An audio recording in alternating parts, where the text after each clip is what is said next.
It's the top 5 commander cards from Wilds of Eldraine. 5, 4, 3, 2, 1. Welcome back to Commander Countdown. This is the series where we typically will poll the community on various commander topics and give you guys the results of those polls. But today we're going to be going over our favorite Wilds of Eldraine cards for commander. And we didn't come up with this topic in time, so we're just going to do our favorites instead of yours. Both of our top 5s are going to feature new cards printed in Wilds of Eldraine. But to start us off, we each wanted to give one honorable mention slot to the reprints because so many of them are excellent for Commander. Veggie, which is your honorable reprint? My honorable reprint is Repercussion. I was so excited to see that this is getting reprinted because it hasn't gotten one outside of a single secret lair since Urza's Destiny. You want to tell them what it does? No. Repercussion is an enchantment for 3.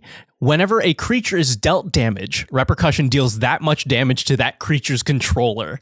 This is a tricky card because it works both sides. Mm-hmm. So why are you so excited about this? What build are you trying to do with this? What build am I not trying to do with this? I like that you have to watch out for the double-edged sword. But you could just play no creatures. In a burn deck? Right. You could just go Spellslinger straight up, not worry about creatures. Okay, I guess no creatures would work. Also, 1/4s, a lot of the Spellslinger ability cards, these will be pretty cute with that. Also, you could go with Boros. There's a lot of white creatures that either have protection from red or just prevent damage that's dealt to them. In Wilds of Eldraine, there is a white fog that prevents the damage to your creatures. So there you go. Right. And just the thought of casting a blasphemous act with this on the board and just instantly wiping out everybody else feels so good to me. For my honorable mention, I picked Doubling Season. Doubling Season is a card that hasn't seen a lot of reprints and has been quite expensive. It's a 5-mana enchantment that will double all tokens that you create, and it will also double all counters that you make. Honestly, I'm not going to lie. I think the thing I am the most excited about is the really sweet art. Both versions of this Doubling Season speak to me, and I'm really excited and I really want one. But also, it's just a card I don't have, and I tend to make a lot of token and creature go wide decks. So this is perfect for me in many, many ways. Yeah. I always like to see one of these kind of cards getting much more accessible because you just feel good having a Doubling Season on the board. That is a feel good card. That's a lot more happy Magic players. So let's go ahead and jump into our actual top 5s. Now, each of us have picked 5 new print cards that are printed new, whatever, you know what I mean, from the new set that we are very excited about for our Commander games. So Veggie, what is your number 5 spot? Number 5, Misleading Signpost. An artifact for 2 and a blue with flash. When it enters the battlefield during the declare attacker step, you may reselect which player or permanent target attacking creature is attacking. And it also taps for 1 blue. Nice. This card is actually printed in the precons from Wilds of Eldraine, and actually it was featured on one of our member-only videos. So this thing gets cast, I think, twice in that game, which is pretty big. Yeah, each time it redirects a massive creature. Yeah, I think I vaguely remember getting hit in the face with it. The sneaky thing about this is it gets around a lot of things. Is there a Pillow Fort player at the table? They've put Propaganda and Ghostly Prison out. Nobody's attacking them. You can redirect your own creature to them. You can redirect an opponent's, and that cost does not need to be paid. Because attacks already happened. Right. Interesting. That is a really cool one. It even gets around Goad. I love the idea that you can just out sort of creature tempo when you get into those weird races, and you can just have your opponent kill somebody at instant speed. Pretty nutty card. And if you guys check out that member only game, you will see it does a lot of work. Moving on to my number 5. It's a little bit of a lower power one, but I think that yours also was common or uncommon. So we're going to talk Rare. about that was a rare? Yeah. Okay, well, that's not very exciting for a rare, but we're going to talk about a common, and that is Unruly Catapult. This is a 3-mana 0/4 construct with Defender, and you can tap it to deal 1 damage to each opponent, very important, and whenever you cast an instant or sorcery, you get to untap it. So this is going to be great in all of your Spellslinger decks, and it's going to be amazing in my Magus, the Hidden Strings deck. Oh, I can't wait to put this in there.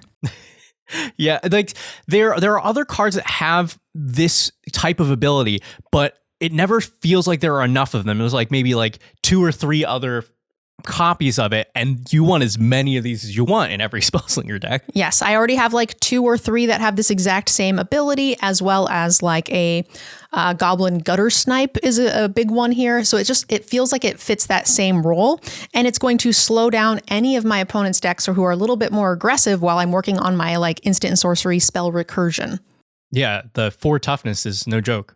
We like big butts. All right, Veggie, number 4. What is your number 4? Hammy, what is your number 4? Did you poop? My number 4 pick is Throne of Eldraine, the card, not the set. This is a 5-mana legendary artifact. As it enters the battlefield, choose a color.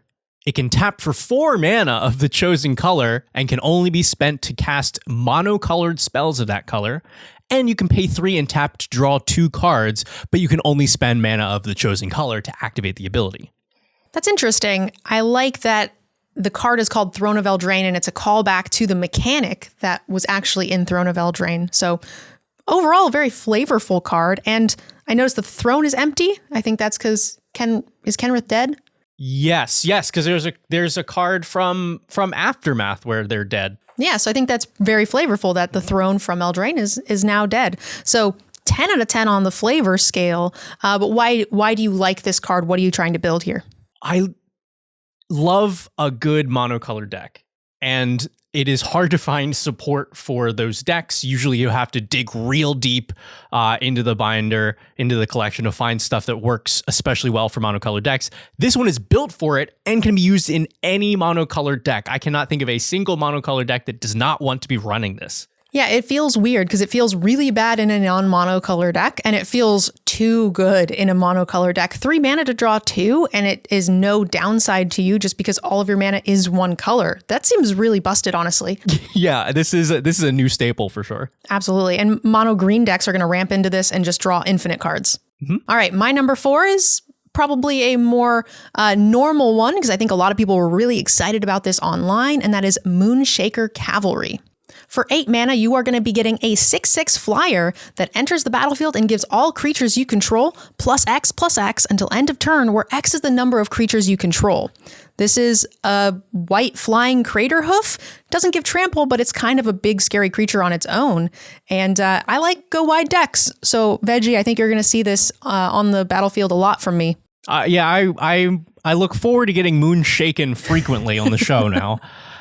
Arguably, white is better at going wide than green, and the flying is it's an upgrade from trample. Sometimes Craterhoof almost feels like win more because your creatures are already bigger than most people's, and you'll sort of win that attrition battlefield. But like, I'm going to have 10 1/1s, and that just seems like a bigger difference than what Craterhoof does. This now covers like your Orzhov token builds, Boros can go wide. So it's just a new win con for a lot of decks that struggled to have those before. My very first deck was Orzhov tokens.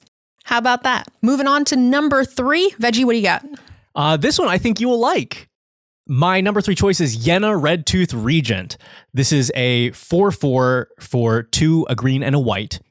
You can pay 2. Tap it. Choose target enchantment you control that doesn't have the same name as another permanent you control. All right, we got that. Create a token that is a copy of it, except it isn't legendary. If that token is an aura, untap Yenna Redtooth Regent, then scry 2, and you can only activate it as a sorcery. Oh boy. I am so sick of already losing to this in limited. Sorry, side note, I know, but like, it's too good. Well, you should stop losing to it. I can't. That thing's insane. But in Commander, I think it is fantastic. I love enchantments, and I want to make multiples of them. This gets to copy all of your removal enchantments. It gets to copy all of your like benefits and auras. And this is a masterpiece. I'm going to do this one time ever. I'm so sorry if it's to you. Who are we kidding? It's for sure me. All I want to do is copy an Overwhelming Splendor. I would like 2 players to not play the game ever again. That is so mean. Oh my gosh. Okay, well, that's the end of Decked Out. It's been a good run. Thanks for watching. Mm-hmm. And if you want to get extra spicy with this, make sure to run sticker cards from Unfinity.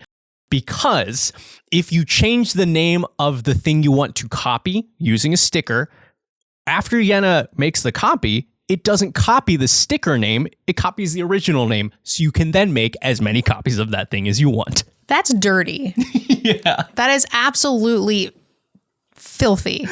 Veggie. And the best part is it's with stickers. All right, moving on to my number 3. It's a little less mean, but a little bit more on theme for, those of you who want to channel your inner nerd girl. And that is Gumdrop Poisoner. 10 out of 10 name. That is absolutely fantastic. But it is an adventure creature. Hammy, shush. Lay down. For 3 mana, you can play her as a 3/2, and she has lifelink, and she will deal -X/-X to a creature based on the amount of life you've gained that turn. But you can also play her as an adventure for 1 black and create a food token. So she has a built-in -3/-3 already in the card. So this plays very, very well with life gain decks and built-in removal. She does everything that those sorts of decks are trying to do. I got a little hung up at the point where you said that this was channeling your inner nerd girl. Have you been poisoning me this whole time? We'll see how you feel tomorrow.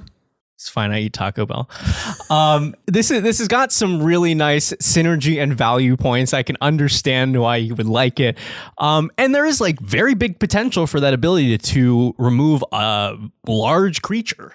Yeah, life gain decks, they tend to gain life pretty well, even without the food. And if you're adding that onto a creature that already has lifelink that you're, attacking with and then removing something post-combat, this is going to do a lot of work for you as just a tiny little 3-drop. So again, not a big bomb, but very synergy and well built, I think. Mm-hmm. Let's move on to our number 2 slots. Veggie, what do you got for me? If you want to channel your inner veggie wagon, I give you The Apprentice's Folly.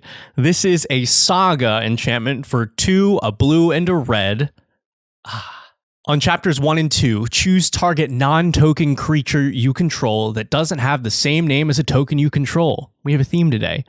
Create a token that's a copy of it, except it isn't legendary, is a reflection in addition to its other types, and has haste. And then on chapter 3, sacrifice all reflections you control. So what are we trying to do with this? Big creatures, Leviathans or something. You can have cards that have ETBs. Fling, I'm sure you have more devious plans. I think you were headed in the right direction here, because a copy effect usually is about 4 mana, right? You get a clone for 4 mana. This one you get 2. The problem is that they go away after chapter 3 if Apprentice's Folly is still on the board. That's true. So you can bargain this away or remove your own enchantment, bounce it to your hand, and that's what you get to do. That's really cute. But let's say hypothetically you don't have that. You just still have built-in premium targets that don't necessarily care because you've already gotten the value from either the ETB or you've just killed somebody. Yeah. Yeah, there are plenty of creatures that have big ETBs and big death triggers, and you're just getting quadruple of that ability. In blue and red, I've got a lot of options to be able to bounce it. Red got a couple bargain cards, but I think it's going to be harder to sacrifice. Plus, if it's back in my hand, I can just play it again. That's true. All right, moving on to my number 2. I wanted to have one of the really big enchantments from this set. Those are the Virtue Cycle. And if you guys know anything about me, you know I like value, so I picked the Virtue of Persistence. This is a 7 mana enchantment that says at the beginning of your upkeep, put a creature card from a graveyard onto the battlefield under your control. And you can also cast it as a sorcery adventure for 2 mana, and you give target creature -3/-3, and you gain 2 life. Again, doing everything I like to do. Kill creatures, get value, have creatures on board, kill Veggie. Mm. I really like this card. I'm a big fan of Debtor's Knell, which is a deeper dive, and this is a strict upgrade to that card. Same cost, easier to cast, and you get that bonus removal. One of the things I have a hard time doing in my decks is putting in removal, because I'm like, oh, value creature, creature that synergizes, stuff that synergizes. And then at the end, I'm like, oh, I just don't have enough removal, because it didn't really make me happy to think of it being in the deck. Yeah, see, this card fixes all of your terrible deck building. It got built-in removal, and you don't have to worry about cutting it. Exactly. It makes my life so much easier. Not your terrible deck. I meant you, Frank. One guy is going to be like, wait, what? Oh, how does he know me? That leaves us with just our number 1 slots. So this is the card that Veggie is most excited for. Super on brand. It's weird and wacky, and it's Bernard Ginger Sculptor. This is a legendary creature, 3/3 for 1 green, white, and a blue. Each creature you control that's a food or a golem gets +2/+2 and has trample. Whenever another non-token creature you control dies, you may exile it. If you do, create a token that's a copy of that creature, surprise, except it's a 1/1 food golem artifact creature in addition to other types, and it has pay 2 sack, you gain 3 life. It turns all of your stuff into ginger brutes. Hammy, stop. Not you, Hammy. We're not turning you into a ginger brute. So you would need this to be your command. Hammy, Mommy's working. So in order for this to work, you would have to have this be your commander. Oh, yeah. And then you have to have enough food creatures and golems in your deck to make this valuable. Do you think there is enough here for a full deck? You could build it around having other food, creatures, and other golems already in the deck. That's great. You get that boost right away. Or you build it with none of those and you just sacrifice your creatures, turning them into the food and golems. Yeah, because green, white, blue, your classic sacrifice colors. I'll find it. You just run it into their stuff. I feel like this will just get removed anyway.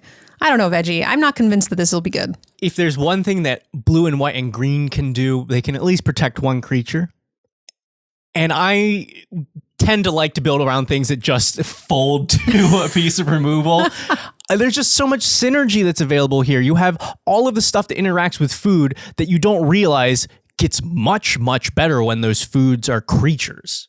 I still think I would want a fair number of cards that were food or golem to start, get removed, and then still become more valuable. But maybe that's just me. That's like if you're trying to win. Yes. I'm trying to do the weird thing and then and then counter your spell and lose. Damn it, Veggie. All right, that brings us to my number 1. And it's a little bit of a weird one because it sort of breaks the archetype rules a little bit, but we're going to talk about Ariette of the Charmed Apple.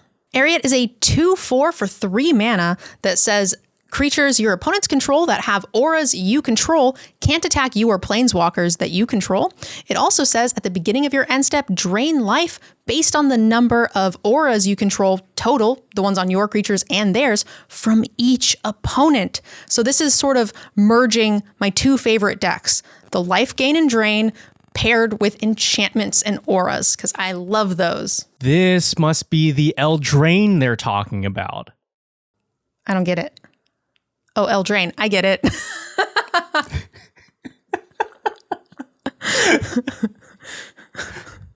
We'll see you next time on Commander Countdown.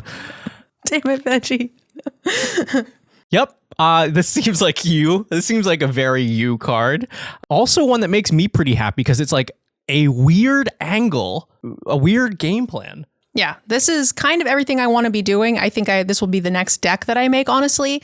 I am very curious to see if I will be able to get enough auras in the black half of the deck to make this really good. But I don't know. Normally you have the auras in Selesnya and you have all the life gain payoffs in black. And I don't know. Do you think this is gonna be a good deck, you think? I mean, what you've got like the impetuses that are supposed to go on your opponent's stuff to like goad them. And there's at least like 2 black ones in there. There's a couple like of the like the removal or like the semi-removal ones. I think you've got a good selection. And then there's the new roles, so you can have the things that are cursing them. Yes. Any of your lockdowns or binky type spells. I definitely want to see what this looks like when it's built, and I look forward to getting rolled by it when I try to play Bernard and you just kill it. Well, regardless, this is the card I was definitely the most excited about, and I'm sure you guys will be seeing it on the show very soon. I just read the flavor text, and that's good flavor text. You should read it to them. Oh, hush now. I need your beauty sleep. That's the end of our top 5 and our honorable mentions. But up next, thanks to our sponsor, EDHRec, we have a deck tech submitted from one of our patrons. This patron submitted a list that has a great theme with Wilds of Eldraine. So let's go ahead and take a look at the deck and make some Wilds of Eldraine upgrades. Today's deck list was sent to us by our patron Broza, and it is led by Agnes the Dragon's Lash. So this creature is 1 and kind of Jund for 3/3 with haste, and whenever a creature you control with haste attacks, you create a tapped treasure token. Yeah, this was one of the Capenna legendary creatures, which was really fun. I love hasty beat down creatures, and that's exactly what this is wanting to do. So we're going to be focusing a little bit more on token generation. Yeah. Like it's an interesting marriage of like aggro and tokens and ramp. And the nice thing about this, though, is that it's going to get a bunch of new upgrades from Wilds of Eldraine because there is a Rakdos token synergy going on, reprints of Doubling Season, reprints of Primal Vigor. So all sorts of goodies in this new set. Yeah. All right, let's take a look at the deck. Ooh, starting strong. There's that bootlegger stash that everybody was hyped and then not hyped about, where all your lands tap to make treasures. Also kind of a new tech there with the Urabrask's Forge. I mean, that thing can be game ending. I guess it may be obvious to you and everybody. So I was like, oh, all right, I guess tokens. Also, it makes the token has haste. So it does trigger the thing. Amy's sniffing my butt right now. Oh, personal favorite. I love a good Academy manufacturer, and that is a lot of extra clues and food. How can you have a haste and token deck without Goldspan Dragon? Oh, yeah. Right there. Yeah, this is laying in heavy with the token synergy because you also got Chatterfang, which will then make squirrels for all of your treasures. Love seeing Marionette Master. That actually just showcased on our last episode, actually. And it did some work. It's some big work. Yeah, absolutely. I didn't have a Mayhem Devils to go with it, but yeah, everything here is doing the job. You know, Professional Facebreaker, Ragavan. No expense spared here when making treasure. Oh, the deep dive with Fires of Yavimaya. Man, I used to play that card so much. I especially appreciate that because I think it's been like kind of power crept, but I liked the art on it and it was cool back in the day. Some, really nice cards in this. Deflecting Swat. Yeah, with the Jund colors you get to run like a lot of interaction, besides counters. But there are other ways to stop your co-host's important spells. Honestly, Decimate, yeah. Nothing I don't love here. Let's go ahead and take a look at EDHRec. They sponsor this segment, and let's take a look at all of the new Wilds of Eldraine cards that can potentially be added to this deck to spice it up. All right, before we take a look at all of the different cards we can add, did you see anything that you, off the top of your head, would like to see more of, less of? Any cards or combos you really like? I know we're definitely going to go over some of the Eldraine stuff, but I feel like there are also a bunch of token synergy cards in Lord of the Rings that I don't think I saw. I saw like the saga with Smaug, but I feel like there are other interesting ones like Peregrine Took or something like that to generate even more tokens. For me, I actually played a deck very similar to this. It didn't have the haste side of things, but it did make a lot of treasures. And my commander was the Vazi Keen Negotiator. So though that wouldn't be the commander here, it probably would be a really cute include. And then the other one was Magda, is a pretty easy, cheap way to make some good treasures. Actually, this looks fairly popular, ranked 207. Yeah, 4,000 decks with this commander. I'm surprised. The Decadent Dragon actually is a little bit better than I thought initially, because I was only thinking about the card draw from the adventure side, value. But it actually makes treasures every turn. I think that's a really cool include. I think the all-star here from the set is probably Song of Totentans. Makes a lot of tokens, gives them all haste, makes 1 billion treasures, and if you have some more sacrifice synergies to go along with this is going to give you infinite fuel. Right. It pays for itself. Yeah, I don't know. Did we see Samut in there? I don't think so, but that seems like a newer one that may have gotten missed. Just because we went through Aftermath pretty quickly, but that would be a really good include to kind of cover. It looks like Samut wasn't in the deck, so definitely an all-star here. Lots of card advantage. Mm-hmm. In fact, that may be the one thing that we didn't see as much of in the list was card advantage. We saw a lot of synergy, a lot of tokens, a lot of haste, but not a lot of ways to up your card count. Little Red Riding Hood, I think, is a cute little signpost card from the new set. It's going to attack with haste, going to ramp you into some more things. That's a cute one. Yeah. And even Charming Scoundrel, again, it has haste. It makes a treasure token. It makes the Wicked Roll tokens, which may trigger some of the other stuff. The creature area actually looked really well done. Yeah. I mean, I'm just a quick look over, these are all in there. Yeah. Marionette Master for sure. Yeah. There were not that many instants and sorceries. So maybe we jump to that section. Yep. Let's do it. I do remember seeing Chaos Warp. Mm-hmm. Yeah. All this whole suite was there. You could get the second copy of Big Score because there was, Unexpected Windfall, which is essentially the same thing. So I would be on board with putting a second copy of that in. That card is very good. And if I remember correctly from the game, set you up for a 9-mana spell out of nowhere. I have no idea what you're talking about. Not as spicy as I thought, which means probably they just did the right thing. Right? Yeah. Yeah. I would like to see maybe some sort of a trumpet blast effect if we're going to run some more of the... So right now, I think the deck is very focused on treasures, but if we're interested in Totentan's song thing and we're looking to make more rats and creature tokens, maybe some sort of one of the charms, I believe, has some sort of mini trumpet blast effect. That could be really cool. Yeah, it looks here like most of the sorceries people are running are ramp, which I don't think we saw as much of, but I don't know that you need a ton of it here because... Not with all the treasures. Right. It has the built-in ramp, which is more than enough. Honestly, I feel like this deck is pretty spot on. Now that we took a look at the deck list and some cards we could potentially add, what do you think, Veggie? Is there anything here you would really want to add to the deck? It was hard to find much. It's a tight build, but for sure I would want that brand new Song of Totentans in because it seems just like the exact thing that this deck wants. And there was a reprint in Eldraine in the Enchanting Tales, Aggravated Assault in this deck. Really good because you get those triggers from the commander every time that you attack. So just for 5 mana, make all of those treasures all over again. Let's see. My includes, they're not new cards, but I would really love to see Magda.